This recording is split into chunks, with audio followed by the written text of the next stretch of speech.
हर महादेव दोस्तों। जय भोलेनाथ।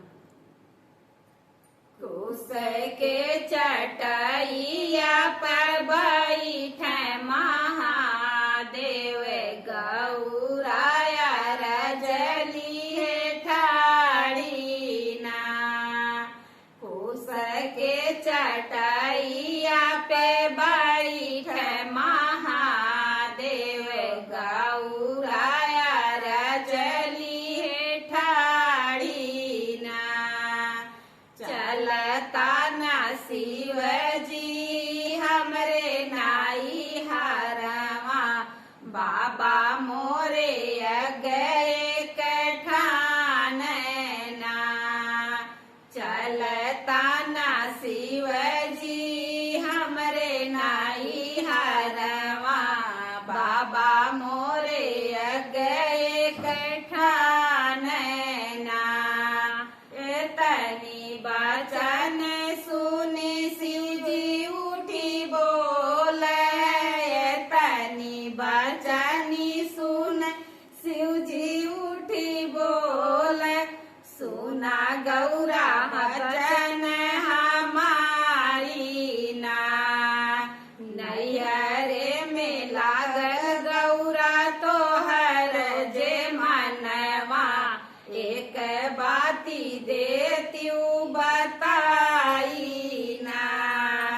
नैहरे में लागल गौरा तोहरो जे मनवा एक बाती देत्यू बताई ना।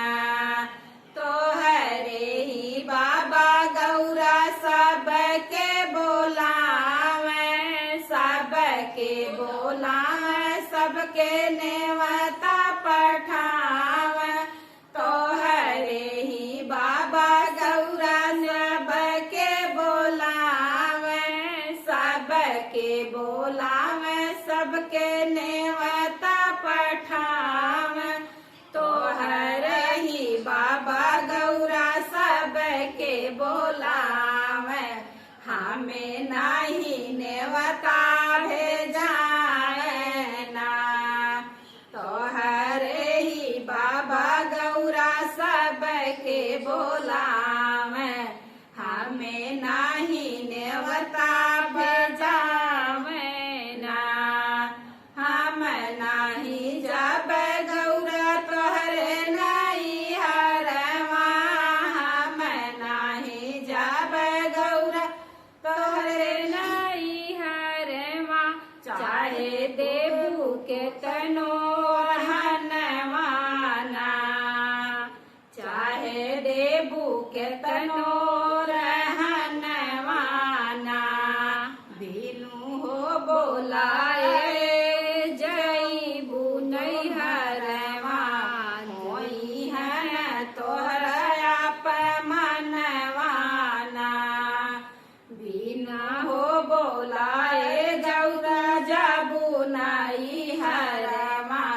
होई है तो मनवाना। मानिला गौरा रानी हमरो कहनवा। जानी जा तू अपने नाई हरवाना। मानिला गौरा रानी हमरो कहनवा। जानी जा तू अपने नाई हरवाना।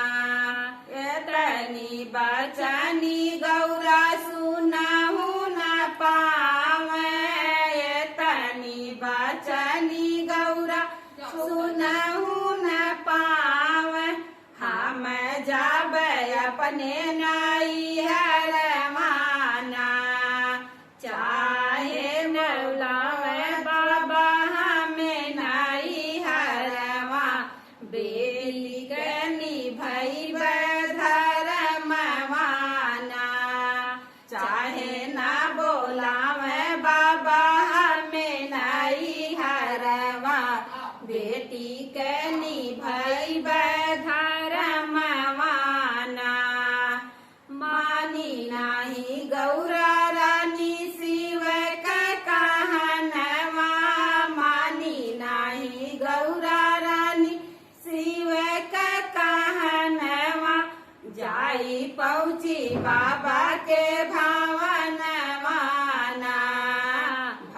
भैया से मिली गौरा बाऊजी से मिली माइया से दे हो रहनवाना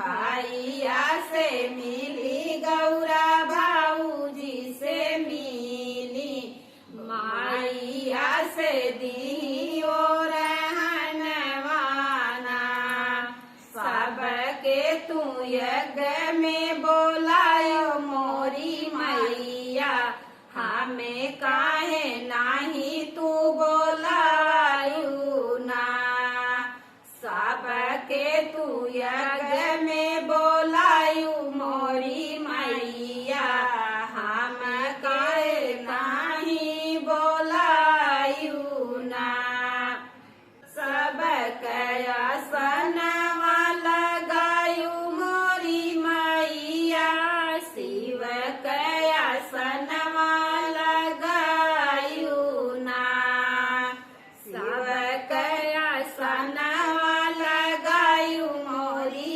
मैया शिव कया सनवा लगायू ना एतनी बचनी सुन बाबा उठी बोल एतनी बचनी सुनी बाबा उठी बोल सुना गौरा बचन हमारी ना नाही तू है भेजे गौरा नौआ से बारी नाही भेजे डोलिया कहाराना नाही तू है भेजे गौरा नौआ से बारी नाही भेजे डोलिया कहारी ना कैसे के आया गौरा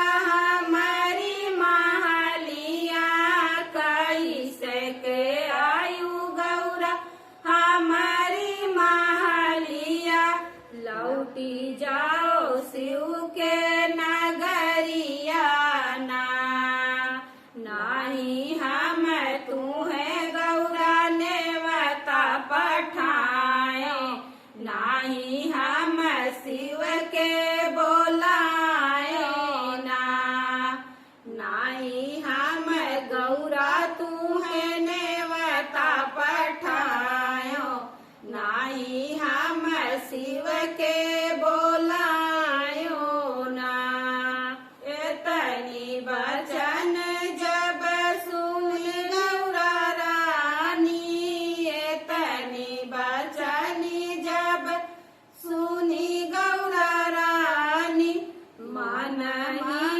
नहीं पछतानी ना काहे नहीं मानी हम शिव के बचनिया नहीं हर में होई अपमानी ना काहे हम नाही मानी शिव के बचनिया नहीं हर में होई अपमानी ना जवने ही सभा बीच शिव अपमानवा जवने ही सभा बीच शिव के अपमानवा हमाहू जे खाए कसमवाना